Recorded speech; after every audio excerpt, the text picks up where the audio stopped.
ഒരു ശില്പം ഉണ്ടാക്കി. ആ ശില്പത്തിന് ശില്പിയിട്ട പേരാണ് കാരിയാറ്റിഡ് എന്നുള്ളത്. നല്ല സത്യം പറഞ്ഞാൽ ഒരു 10 lakh റുപ്പീസിൻ്റെ ബാധ്യതയിലായിരുന്നു കമ്പനി. നമുക്ക് ചുറ്റും കടങ്ങളായിരുന്നു. ഓക്കെ, ആ ഒരു ടൈമിൽ ഞാനിതിൽ എൻ്റെ ഗ്ലാസിൻ്റെ ബിസിനസ് സപ്ലൈയും കാര്യങ്ങളെല്ലാം ഉണ്ടായിരുന്നു. അത് ഞാൻ സ്റ്റോപ്പ് ചെയ്തു. അത് സ്റ്റോപ്പ് ചെയ്തുകൊണ്ടാണ് സത്യം പറഞ്ഞാൽ ഞാൻ ഇന്ന് നിലയിലെത്തുന്നത്. Hi, welcome to Darshana TV Safalami Yathra. ഇന്ന് ഞങ്ങൾ എത്തി നിൽക്കുന്നത് കൊച്ചി നഗരത്തിലാണ്. കൊച്ചി നഗരത്തിലെ പ്രശസ്തമായ ഡിക്കാരിയേറ്റഡ് ഗ്ലാസസ് എന്ന സ്ഥാപനം, അതിൻ്റെ സാരഥി ആസിഫ് അസീസ് സാറാണ് ഇന്ന് നമ്മോടൊപ്പം അതിഥിയായി എത്തിയിട്ടുള്ളത്.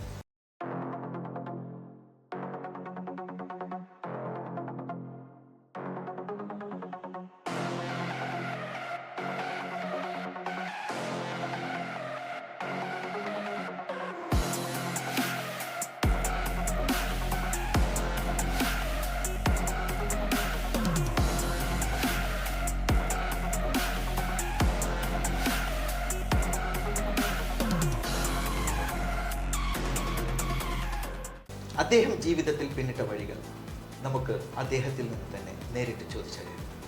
ആസിഫ് സർ, അസ്സലാമു അലൈക്കും. അലൈക്കും സലാം. വെൽക്കം ടു സഫലമി യാത്ര. ഓക്കെ സർ, എന്താണ് സർ ഈ ഡിക്കാരിയേറ്റഡ്? ഡിക്കാരിയേറ്റഡ് construction architectural glass solutions. Glass solution, അതായത് പിന്നെ ACP glass, ACP glass, building solutions. അതായത് ബിൽഡിങ്സിന് എന്തൊക്കെ വേണോ ഗ്ലാസ് സംബന്ധമായിട്ട് അതെല്ലാം നമ്മൾ ചെയ്യുന്നു. അത് കൊമേഴ്ഷ്യൽ മാത്രമല്ല, റെസിഡൻഷ്യലും കൂടെ നമ്മൾ ചെയ്യുന്നുണ്ട്. അപ്പോൾ ബോത്ത് നമ്മൾ സക്സസീവായിട്ട് നിൽക്കുന്ന ഒരു സംഭവം. അതായത് കൺസ്ട്രക്ഷൻ ഫീൽഡാണ്, കൺസ്ട്രക്ഷൻ ഫീൽഡാണ്, ഗ്ലാസിൻ്റെ കൺസ്ട്രക്ഷനാണ്.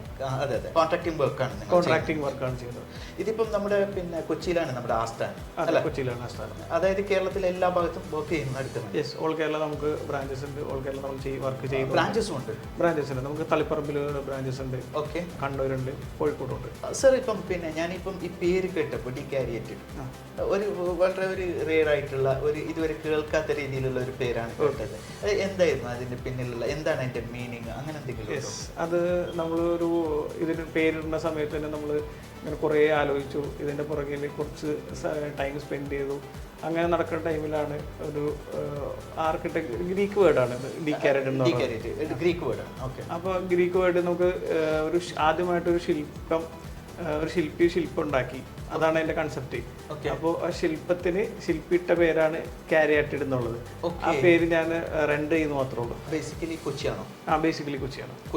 സാറിന്റെ സ്റ്റഡീസ് ഒക്കെ കൊച്ചിയിൽ തന്നെയായിരുന്നു? കൊച്ചി തന്നെയായിരുന്നു. അങ്ങനെ സാർ ഡിക്കാരിയേറ്റഡ് എന്ന സ്ഥാപനം ആരംഭിക്കുന്നു. അപ്പം അതിന്റെ ജേർണി, അതിന്റെ ഒരുപാട് അപ്സ് ആൻഡ് ഡൗൺസ് ഒക്കെ സാർ ഫേസ് ചെയ്യേണ്ടി വന്നിട്ടുണ്ടാവും അല്ലേ? ഈ കൊറോണയ്ക്കുള്ള മുമ്പിലായിരുന്നു ഈ സാറിന്റെ സ്ഥാപനം ആരംഭിക്കുന്നത്? അത് കൊറോണക്ക് മുന്നേ ആരംഭിക്കുന്നത്. അപ്പൊ ഈ കൊറോണ സമയത്ത് പലരും ഒരുപാട് വലിയ വലിയ കമ്പനീസ് പോലും വലിയ പ്രോബ്ലംസ് ഒക്കെ ഫേസ് ചെയ്യേണ്ടി. സാർ എങ്ങനെയാണ് ഇത് സർവൈവ് ചെയ്തത്? അതിൽ കൊറോണ ടൈമിലും നമ്മൾ നല്ല സത്യം പറഞ്ഞാൽ ഒരു 10 lakh റുപ്പീസിൻ്റെ ബാധ്യതയിലായിരുന്നു കമ്പനി. നമുക്ക് ചുറ്റും കടങ്ങളായിരുന്നു. പക്ഷേ കൊറോണ എന്ന ടൈമിൽ ഞാൻ വെച്ചാൽ എല്ലാവർക്കും, എല്ലാ എൻ്റെ സപ്ലൈവേഴ്സിനും, അല്ലെങ്കിൽ എനിക്ക് ഗ്ലാസ് തരാനുള്ളവർക്ക് അല്ലെങ്കിൽ കൊടുക്കാനുള്ളവർക്ക് എല്ലാവരോടത്തും ഞാൻ ടൈം ചോദിച്ചു. എനിക്ക് ഇത്രയും ടൈം വേണം തരാനായിട്ട്. എല്ലാവരും അതിനകത്ത് എഗ്രി ചെയ്തു. കാരണം എല്ലാവർക്കും സിറ്റുവേഷൻ അറിയാം. ഓക്കെ, ആ ഒരു ടൈമിൽ ഞാനിതിൽ എൻ്റെ ഗ്ലാസിൻ്റെ ബിസിനസ് സപ്ലൈയും കാര്യങ്ങളെല്ലാം ഉണ്ടായിരുന്നു. അത് ഞാൻ സ്റ്റോപ്പ് ചെയ്തു. അത് സ്റ്റോപ്പ് ചെയ്തുകൊണ്ടാണ് സത്യം പറഞ്ഞാൽ ഞാൻ ഇന്ന് നിലയിലെത്തുന്നത്. അപ്പോൾ സ്റ്റോപ്പ് ചെയ്തു. അതിനുശേഷം ഞാൻ അടുത്ത എല്ലാ സപ്ലൈസിനെ വിളിച്ചിട്ട് എൻ്റെ പേയ്മെൻറ്റ് കാര്യങ്ങളെല്ലാം റിലീസ് ചെയ്യണ എൻ്റെ ഒരു ഷെഡ്യൂൾ ഉണ്ടാക്കി കൊടുത്തു. അപ്പോൾ ഞാൻ ആ ഒരു ഷെഡ്യൂൾ പ്രകാരം ഞാനത് എല്ലാവർക്കും പേയ്മെൻറ്റ് കൊടുത്തുകൊണ്ടിരുന്നു. ഏകദേശം ഒരു 5 lakh റുപ്പീസിൻ്റെ അടുത്താണ് നമുക്ക് സപ്ലൈസിന് കൊടുക്കേണ്ടത്. ബാക്കി പോയിട്ടൊരു 5 lakhs നമുക്ക് ലോൺ കാര്യങ്ങളെല്ലാം ഉണ്ടായിരുന്നു. വിത്തിൻ 1 year ഞാൻ അതെല്ലാം റിക്കവർ ചെയ്തു. സാറിൻ്റെ ക്ലയൻസ് ആരൊക്കെയാണ്? ക്ലയൻസ് വരുന്നത് ആർക്കിടെക്ട്സ് വരുന്നുണ്ട്. അത് നമ്മുടെ എല്ലാ റിലേഷൻഷിപ്പിലാണ് നമ്മൾ വന്നേക്കുന്നത്. അതായത് റിപ്പീറ്റഡ് കസ്റ്റമേഴ്സ് ആണ്. നമ്മൾ കൊടുത്ത സർവീസിൽ അവർ ഹാപ്പിയാണ്, അതുകൊണ്ടാണ് അവർ റിപ്പീറ്റഡ് ആയിട്ട് വരുന്നത്. അതായത് നമ്മൾ എത്ര ടൈം പറഞ്ഞിട്ടുണ്ടെങ്കിൽ ആ ടൈമിൽ നമ്മൾ ചെയ്ത് തീർക്കാൻ മാക്സിമം ശ്രമിക്കും. ഇന്നോവേറ്റീവായിട്ട് എന്തെങ്കിലും പുതിയതായിട്ട് ആൾ പറഞ്ഞിട്ടുണ്ടെങ്കിൽ അത് ഞാൻ ഇന്ത്യയിൽ എവിടെയെങ്കിലും ഉണ്ടെങ്കിൽ അത് ഞാൻ ഇവിടെ എത്തിച്ചു കൊടുക്കും. അപ്പോൾ അത് തന്നെ ആയിരിക്കും നമ്മുടെ സക്സസിന്റെ മെയിൻ. സെയിം എങ്ങനെയാണ് സാറിന്റെ മാർക്കറ്റിംഗ് സ്ട്രാറ്റജി എന്താണ്? എങ്ങനെയാണ് ഈ മാർക്കറ്റിംഗ് ഒക്കെ ചെയ്യുന്നത്? മാർക്കറ്റിംഗ് നമ്മൾ മൗത്ത് പബ്ലിസിറ്റി ആയിരുന്നു മെയിനായിട്ട് നമുക്ക് വന്നുകൊണ്ടിരുന്നത്. അതായത് നമ്മുടെ വർക്ക് പെർഫെക്റ്റ് ആണെങ്കിൽ സ്വാഭാവികമായിട്ടും ഒരാളിൽ നിന്ന് മറ്റൊരാളിലേക്ക് എത്തും. ഓക്കെ, അപ്പോൾ അത് നമ്മൾ ചെയ്തുകൊണ്ടിരുന്നു.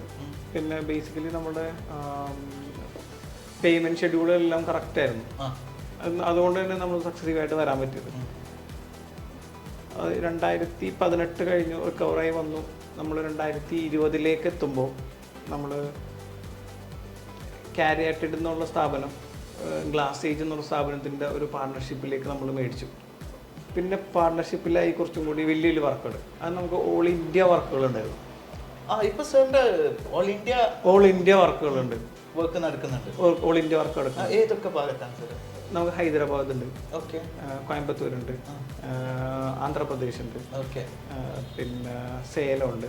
അതായത് ഗ്ലാസ് ഏജും നമ്മുടെ കാരിയാറ്റഡും മെർജായി അങ്ങനെ ഒരു വലിയ കമ്പനി ആയിട്ട് മാറുന്നു. അതെ, വലിയ കമ്പനി ആയിട്ട് മാറുന്നുണ്ട്. അങ്ങനെ 2020 നമ്മളത് ഇംപ്ലിമെന്റ് ചെയ്തു. അല്ല, മാർക്കറ്റ് ഇപ്പോൾ നല്ല കോമ്പറ്റീറ്റീവ് അല്ലേ? മാർക്കറ്റ് ഭയങ്കര കോമ്പറ്റീഷൻ ഉണ്ട്. എങ്ങനെയാണ് സാർ അത് സർവൈവ് ചെയ്യുന്നത്? പുതിയ പുതിയ സ്ട്രാറ്റജീസ് ഇറക്കുന്നതാണ്. അപ്പോൾ എനിക്കിപ്പോൾ ഗ്ലാസ് ചെയ്യുമ്പോൾ ഗ്ലാസ് മാത്രമാണ് ഞാൻ ചെയ്തുകൊണ്ടിരിക്കുന്നത് എന്നുള്ളൊരു കൺസെപ്റ്റ് ഇല്ല എനിക്ക്. എനിക്ക് കുറച്ചും കൂടി ഇന്നോവേറ്റീവായിട്ട് എന്തൊക്കെ ചെയ്യാൻ പറ്റുമോ അതെല്ലാം ഞാൻ ഇംപ്ലിമെൻറ്റ് ചെയ്യും. അതിന് വേണ്ടിയിട്ട് ഞാൻ എന്ത് സംവിധാനങ്ങളാണ് നമുക്ക് വേണ്ടത്. ഇപ്പോൾ കമ്പനി സംബന്ധിച്ചിടത്തോളം ക്യാഷ് ഒരു പ്രശ്നമല്ല. എന്ത് പുതിയ മെഷീനറീസ് ആണെന്നുണ്ടെങ്കിൽ അപ്പോൾ തന്നെ പർച്ചേസും കാര്യങ്ങളെല്ലാം ചെയ്യുന്നു. നമുക്ക് ഏകദേശം ഒരു 50ഓളം സ്റ്റാഫുകൾ നമ്മൾ ഓൺ ആയിട്ടുണ്ട്. 50ഓളം സ്റ്റാഫുകളുണ്ട്. നമ്മൾ സംസാരിക്കുമ്പോൾ പറയാറുണ്ട്, behind every successful man there is a woman. സാറിൻ്റെ ഫാമിലി, സാറിൻ്റെ വൈഫ്, അത് എത്രത്തോളം സാറിന് ഈ സമയത്തൊക്കെ സപ്പോർട്ട് ചെയ്തിട്ടുണ്ട്? ഭയങ്കര സപ്പോർട്ടിംഗ് ആണ് ചെയ്തിട്ടുള്ളത്. ഓക്കെ.